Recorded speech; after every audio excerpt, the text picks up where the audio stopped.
Chimbadzo, you know what I'm talking about. And if you are in a Chimbadzo, you're already in a big trap. There are things you need to understand. Sometimes you borrow and then repayment becomes a problem. That's when people get stuck. So I want to share with you how to avoid Chimbadzo. And I'm also going to talk about the difference between Chimbadzo and microfinancing. I am a wellness and financial freedom coach, and I help people with 3 pillars to help you to avoid getting into debt. When we talk about overseas in Canada, we are talking about credit cards. When we talk about Zimbabwe, we are talking about Chimbadzo, where you borrow money for higher interests. And the surprising, so I'm going to compare. When you borrow money from a credit card here in Canada, you are paying, let's say, 21% interest for the whole year. But when you borrow from Chimbadzo, I was talking to somebody who was involved in borrowing and they had a hard time getting out of it. So she told me she borrowed money. So this is a short-term borrowing. We are talking about, let's say, maybe 6 weeks. And it starts from 15%. It can go up to 40%. I talked to somebody who is doing this business. So I want to warn you, there are reasons why people should borrow, and there are reasons why people should not borrow. So for example, if you borrow Chimbadzo for the sake of borrowing, because you want to buy hair, you want to do your nails, or you want to go to a restaurant, or you just want to do fancy things, that's not a good idea. Welcome. So Chimbadzo, many people are crying in Zimbabwe, and I hope you are not one of them. If you are one of them, there's a way you can come out of this.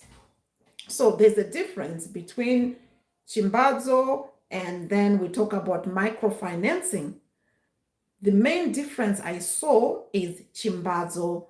These are individuals. When we talk about microfinancing, we are talking about companies like the Econet and everything. Hello, Starry Nice. Thank you for being here. So you have to know the difference, right? So why is Chimbadzo and microfinance a big trap? You need to understand what you are getting yourself into, right? So when we talk about Chimbadzo, let's say you've borrowed $1,000 and they tell you you need to bring the money back in 5 weeks or 6 weeks. That's 15%. The chances are the reason why you borrowed the money in the first place is because you cannot afford to raise the money.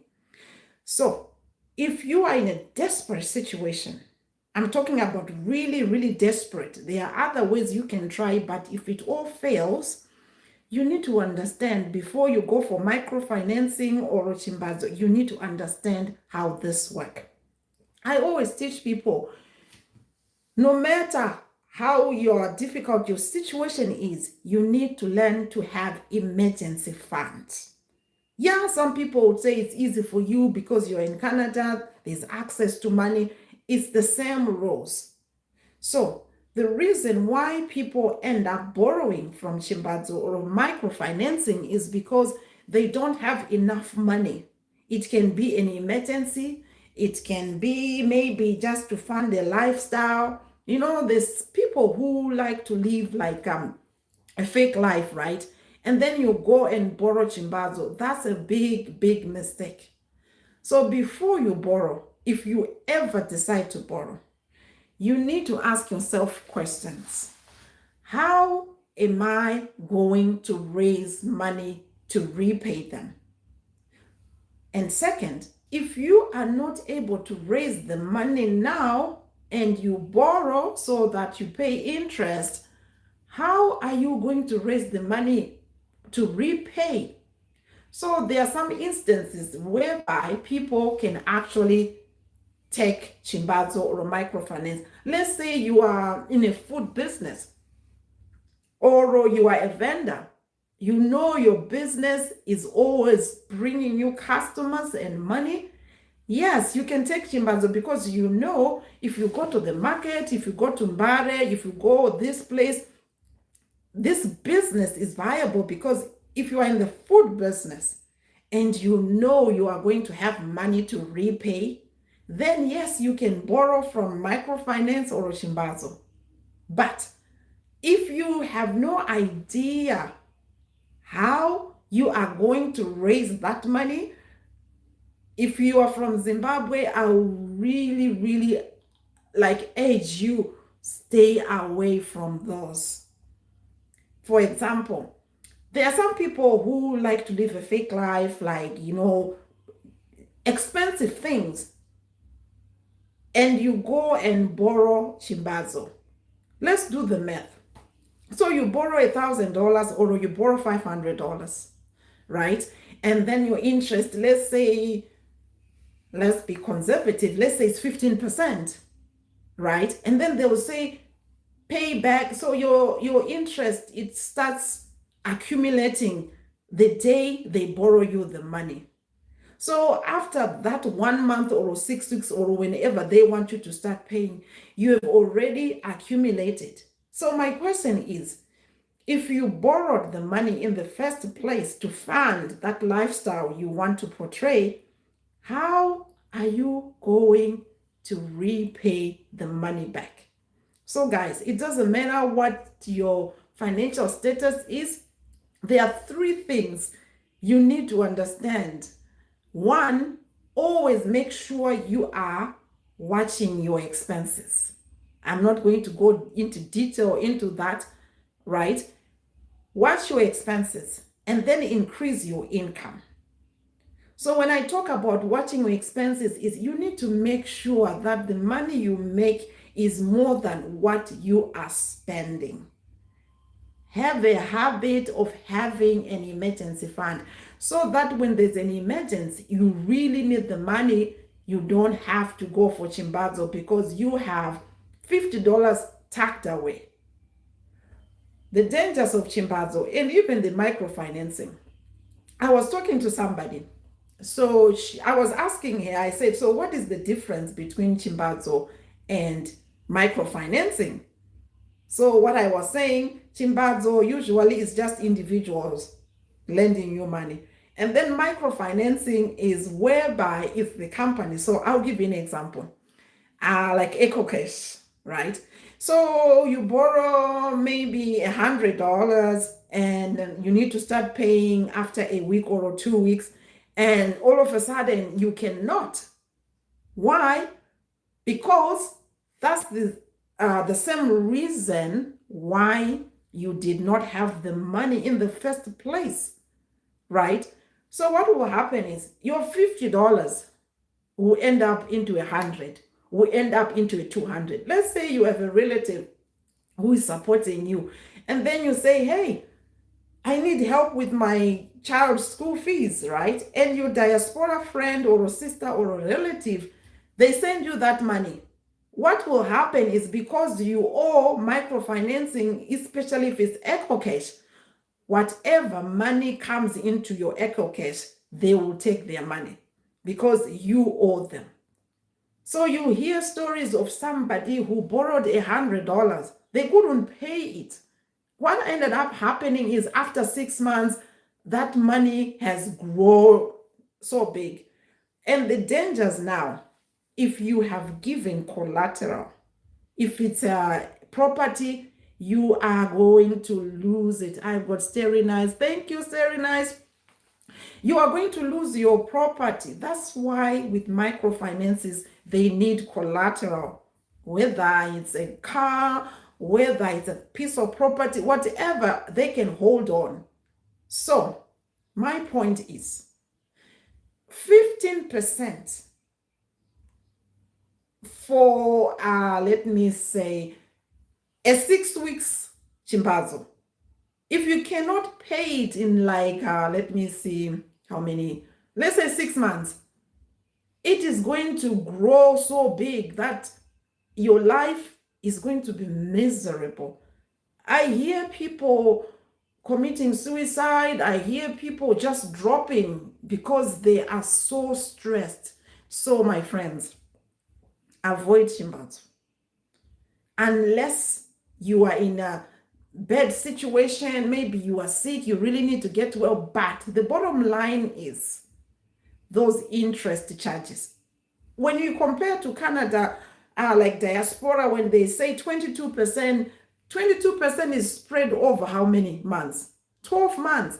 But if you are getting Chimbadzo, 15, 20%, 30%, 40%, just for a small period, that's, guys, there are two reasons why people get Chimbadzo.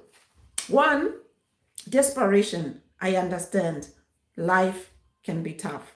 Emergencies do happen. But remember, I said, no matter your income, no matter your status, always have money aside for emergencies. And some people would say, I don't have money for emergencies. I say you do. Because sometimes people, they don't know how to budget. Lack of budgeting skills will make you to go and be like borrowed Chimbadzo. So I have a free guide I've created actually, because there was a time I was reckless with my spending. I borrowed money. I bought a car on credit. And within 5 years in Canada, I was $45,000 in debt. That was sad. That was bad. But I found a way on how to overcome. So I have a free guide. Check it out. It will help you on how to restart after you hit financial rock bottom. So what I want to say is the second thing that makes people borrow without understanding is ignorance. Because let's face it, guys, if you, let's say you want to go to a party, I always talk about theme parties too, because when people spend more than they make, it's not for necessity. Sometimes it's just to fit in with people. So guys, if you want to fit in a lot and spend money you don't have, you are going to end up borrowing. So guys, learn 15%, 20%, 40%.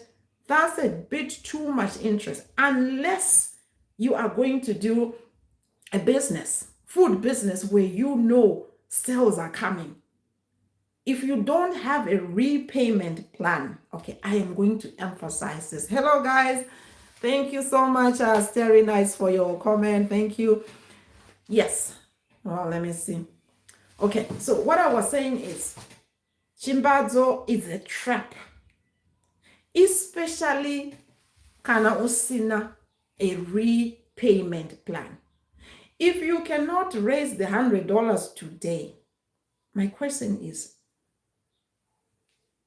how are you going to raise the money to repay? There's a reason why you are borrowing, especially if you're borrowing for fancy things, not for, because there are some things you really have no choice. I totally understand. So guys, if you really want to know how to keep track of your finances so that you start building an emergency fund, I have a guide. Grab it, learn it, because the information I share with you, it is going to save you a lot of headaches. Let's talk about Chimbadzo. I was talking to somebody. She said she felt like she just wants to disappear because they will call you and they will call you. And she said, she asked them, I owe you $5 and you're calling and calling like this. Aren't you even spending more money on calling? And then, but I was thinking, well, the thing is that $5 is accumulating interest, right? So they can still recover their money, even though they are calling a lot, wasting a lot of money on phone charges and everything. But the bottom line is, don't borrow from Chimbadzo. It has to be the last resort. So guys, if you know anybody who is financially stranded, there are other ways Chimbadzo can keep you stuck. And then when you have, like for me, I was $45,000 in debt. I was a new immigrant then. The phone company is calling you. The internet company is calling you. When you have many people calling you asking for money, do you know what it does for your self-esteem? It will make you feel like you are a loser, because if everybody is calling you asking for their money and you don't have it, I experienced it. I ended up borrowing. So whether you are here in Canada, credit cards, or whether you are in Zimbabwe, you are doing Chimbadzo, it's kind of the same thing. Because what they will do is, I hear there was the microfinance, what they will say is, they will say, we understand you cannot pay this, but just start paying interest. So when you start paying interest, you are doing nothing. What you are doing, you are just paying them free money, but your principal balance is not going down. So I always ask people, when you borrow, like when I borrowed, I really did not understand. I thought if I'm borrowing $5,000, when I repay, it's going to be $5,000. I really didn't take the time. I think at that time I was just desperate. So I'm saying there are two things why people get stuck in borrowing credit cards or Chimbadzo or microfinancing. Desperation. Sometimes desperation can cloud your whole judgment. Yes. So if you are one person who borrows just for the sake of borrowing, Chimbadzo is a trap. Don't do it. It will cost you a lot. So can you imagine 15%? Let's say somebody was telling me they charge 30%.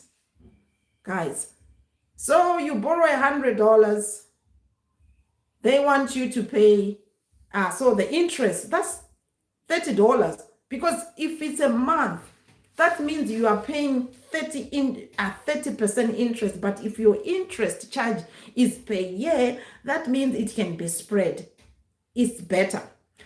But if you Chimbadzo 1 month and you are paying 30%, that means if they say, we understand that you cannot pay us the interest. So that means you're gonna be paying, let's say for 6 months, you cannot find their money and you are just paying interest. So let's talk about $30 by 6 months. So you are going to be paying an interest of $180. But at the same time, your balance is not going down. So you will find $100 debt.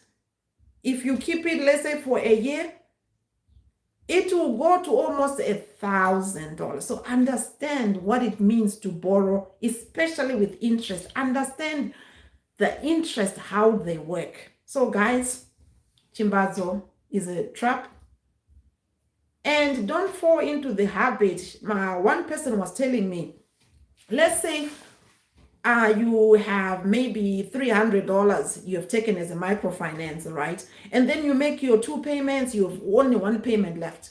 What they will do is they will say, oh, you are a very good whatever client, we want to add some more money, right? So the cycle continues. Do you know anyone akambeta Chimbadzo? That's when you hear stories, munangodona afenda, munangodona afa. Ne-stress yekuti macalls esari kungouya zvanaitaura zvezvo kuti ukaita microfinance, let's say you are using EcoCash. If you cannot pay it, this person was telling me they won't bug you.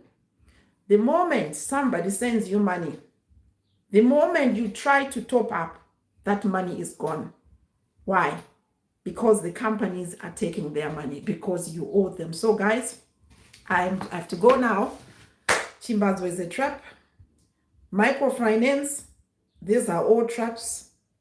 But if you decide to use them, make sure you have a solid plan to repay it.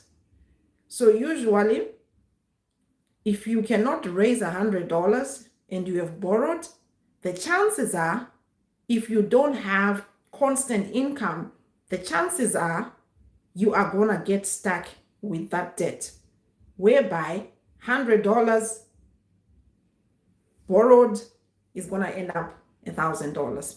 Anyways, we'll continue this topic and help each other, because financial stress is the cause, can cause sickness, headaches, acids, all those high blood pressure. Some of them is all because of financial stress.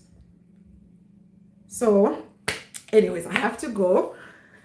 I'll see you next time. So if you are not following me, make sure you subscribe, like, and share, and make sure please you share this. Let's help each other, because people are not understanding Chimbadzo or microfinancing. They will only realize when they are buried in it that they made a mistake. So prevention is better than cure. So my name is Maytha Fox. I'm a wellness and financial freedom coach, helping people switch from financial stress to financial freedom by offering tools and guidance on how to be financially free so that you don't owe people any money. So subscribe, like, and share, and thank you so much for coming. Oh, doesn't want to come out.